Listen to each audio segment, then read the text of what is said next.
Dan, thank you for what you and the Chamber do across the state of Missouri and where we're headed. Because today is not so much about the governor, it's about we the people of the state of Missouri, where we're headed. And where I have the ability to be the governor and to be able to lead from my perspective, I want to tell all of you here this morning, I'm excited about the future of Missouri. When you look to see where we've been and where we have the opportunity to go, will depend on the people in this room today. It won't depend just on me as the governor. It will depend on all of us working together to accomplish common goals that are best for the state of Missouri. And that's one of the things I've been looking forward to. Most of you know what my agenda has been. If you don't, we're going to go over them a couple of times, and you're going to hear them over and over and over again.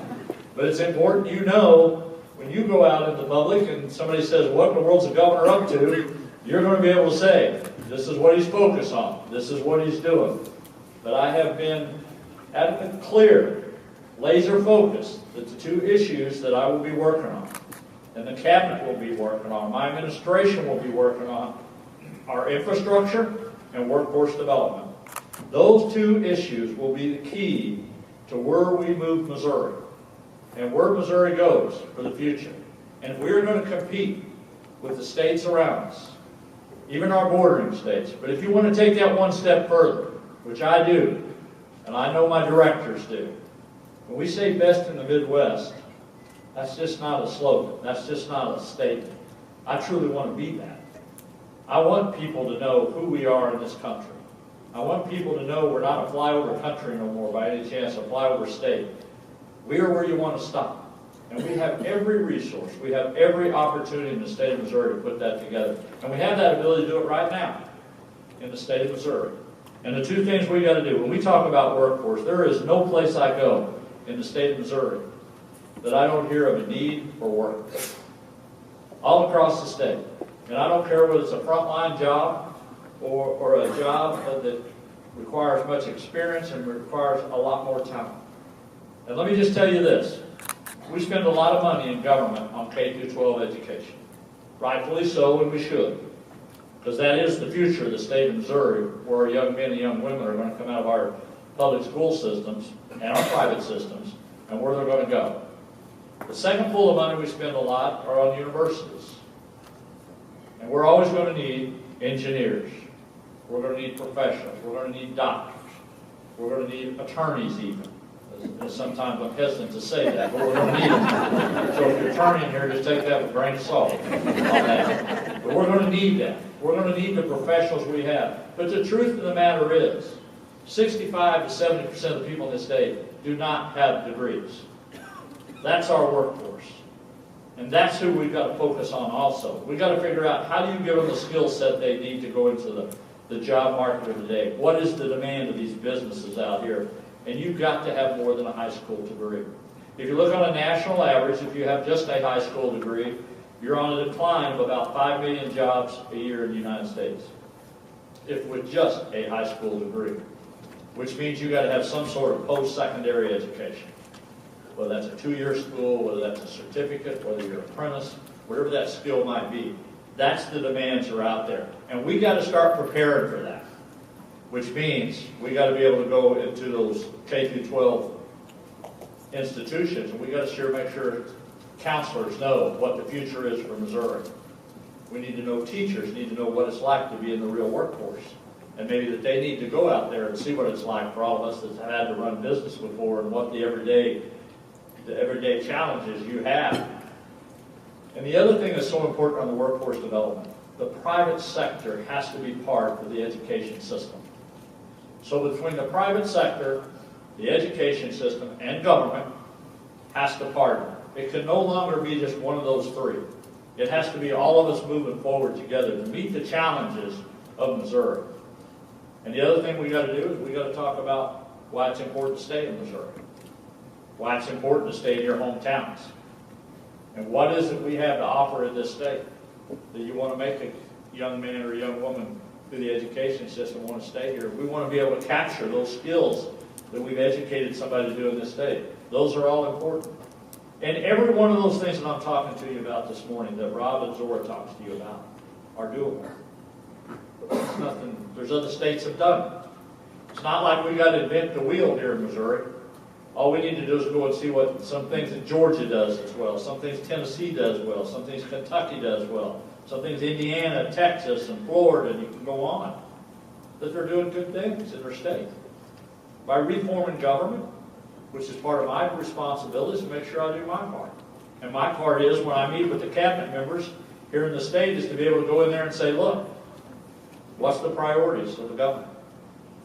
We're going to focus on workforce development infrastructure. So I bring all my cabinet members in, just had a meeting with them yesterday, again, saying, look, what is it your agency can do to help me with the regulatory environment? What can you do to help me to make sure we get people in the workforce? What is it you can do from your agency? So if you think the Department of Corrections or the mental health or transportation, whatever that department might be, or education, economic development, how do we do it better? And then we always have to ask ourselves, which you people in this room that have businesses and know what the business arena is like, you have to ask yourselves sometimes, what are we doing really well? And what are we doing that's not so well? And first of all, you've got to have that kind of heart-to-heart talk with yourself to realize, hey, we're not doing a good enough job as we can. And I'll give Rob credit for that, Director Dixon. He came to me and said, look, we're not doing some of the things that we should be doing in Missouri. We're not proficient at it. And he comes to me and he says, I think we need to make changes to the department. You know, that's a big step for a director to go in there, because a lot of them, sometimes people just want more. But when you come in there and you say, hey, we need to be better efficient, and we need to be able to figure out what is the input and what is the output. And that's how the state should be judged. That's how the bureaucracy side of it should be judged. The second thing I want to talk to you this morning about is infrastructure. We're getting ready to make, I don't even know how many stops I'm making, 13, 15 across the state, going to cities. I don't know how many interviews I'm doing. But the truth of the matter is, I want the people of Missouri to know how important infrastructure is to this state. And what Proposition D says on the ballot. Because all of us are going to decide that. Me and you are going to decide whether we want to move forward in this state, whether we want to stay the same, or even we probably have an opportunity to go backwards when it comes to infrastructure in this state. The reality of it is, on the infrastructure on Proposition D, the fuel tax, the fuel fee. For a governor to come out here and be out in front of a tax issue, I'd say it's been a long time since a governor's probably been out there saying, this is what we need to do. And it's not much fun in a way. It's really not. Because for me, I've never been out in front of one before. But the reality of it is, at some point, you got to put the politics to the side. You got to put the popularity issue to the side. And you got to say, what is really best for the state of Missouri? What is really the right thing to do for the future of this state? And what are we willing to do to make sure that happens? So let's just go over a few of the talking points and some of the facts. It's been 22 years since we did anything on a use fee or a gas tax. 22 years. Our state is 49th in the United States on taxes and fuel. 49. We're 17 cents. The only state that's cheaper is Alaska. And unfortunately, they get to make a lot of their product there in Alaska. So it's a little hard. But we are dead last, really, the United States of America on what we're doing. So that's an issue that you just need to let soak in for a minute to see where we're at. That's 17 cents that we did 22 years ago under then one of the most conservative governors in the state of Missouri, John Ashcroft. He was the last one to do that in the state of Missouri. That 17 cents has the buying power of 7 cents. So if you all just take a reality check, me on the farm, me in my small business arena, when you look at that, could we possibly operate like we did 22 years ago in this state of Missouri and try to be efficient at it? For some of you that's been around like I have, just remember 22 years ago, you probably didn't have a cell phone. If you want to put that in perspective of time. And 22 years ago. That's the last time we've addressed the needs of this state when it comes to infrastructure. We have a unique opportunity for our airports, for our riverways, for our highway systems, to be able to move Missouri forward. And not only just the state, but under this proposal that's going to be on the ballot, 70% of the money goes to the state, 30% goes to local communities. And to give you an idea how important that is, in this raised St. Louis City and St. Louis County, for example, today. There's almost $23 million that they get out of that increase. That gas tax of 2.5 cents for 4 years costs the average motorist $1.25 a month. So if you drive 12,000 to 15,000 miles a year, that's what it's going to cost you a month, $1.25. And you can tell your senior citizen friends when they say, look, I don't want to pay any more, I'm on a fixed income. Good. If you don't drive very much, you're not going to pay very much. That's just the reality of it is. If you go out and drive all the time, you're going to pay more. That's just where we're at. I think it's one of the most fairest things we can do in the state of Missouri. That, I do believe, will determine where we go. Those two issues will determine where we go. And the only way that we're ever going to be able to sell Missouri, that we're going to market Missouri, and it's another thing that I've talked about many times, we don't do a good enough job selling who we are. Frankly, we take ourselves for granted. Because we like living in this state. You know, when I come out of the United States Army years ago, I said when I got back home to Missouri, and I spent 2 tours of duty overseas, longest I'd ever been away from home, I said I would never leave this state again because I truly love this state, and I love the people of this state.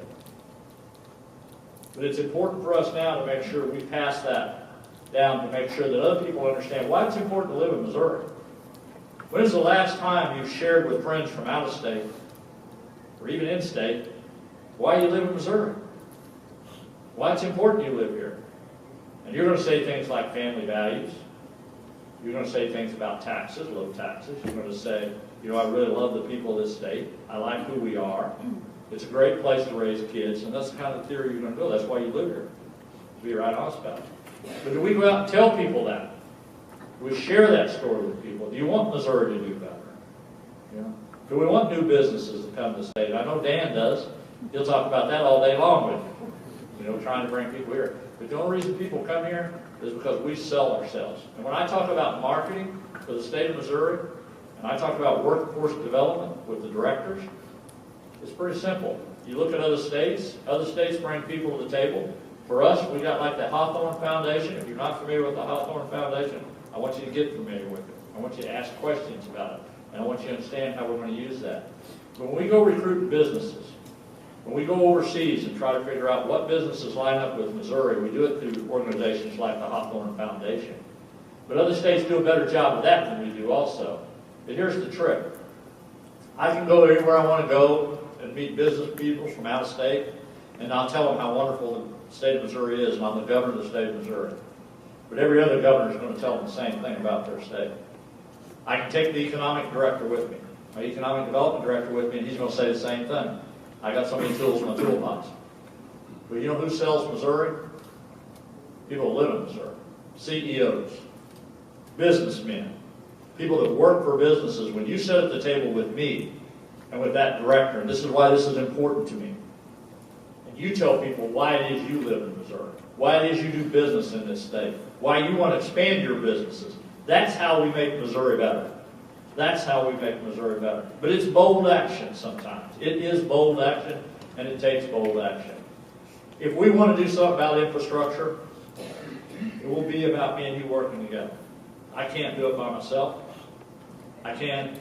This organization that's working to help pass Proposition D, can't do it on their own. It's all of us working together. But if you believe what I believe, what I've told you today, and what you need to do is when you leave this conference, are you willing to go out and sell it for the next 2 or 3 weeks? Are you willing to make 13 or 15 different stops? Whether that means your neighbors, whether that means your churches, whether that means your school systems, wherever it might be, are you willing to do that? And do you believe this is the right path in Missouri? If we do that, and we work together, that's how we will be successful. That's how we'll move Missouri to another level. I said earlier, best in the Midwest, talent for tomorrow are just not slogans. They're about the real deal. They're about getting it done. My administration will be laser focused on those 2 issues. And I realize we'll have issues, tort reform, taxes, regulatory. I get that. We're going to be working on that too. And I'm telling you, those 2 areas there, when somebody asks you what's the governor up to, if you mention one of those 2 things, you're probably going to be right, no matter what you know about what I'm doing that day. But that's what I'm going to focus on. Listen, it is an honor and a privilege to be the 57th governor of the state of Missouri. It's an honor to be here in front of you this morning to have an opportunity to speak to you about my vision and about what I believe is best for the state of Missouri. I told you earlier, I love the people of this state. I love the state of Missouri. And it's an honor and privilege to get to do what I get to do. God bless you. God bless the state of Missouri, and God bless the United States of America. Thank you very much. Thank you.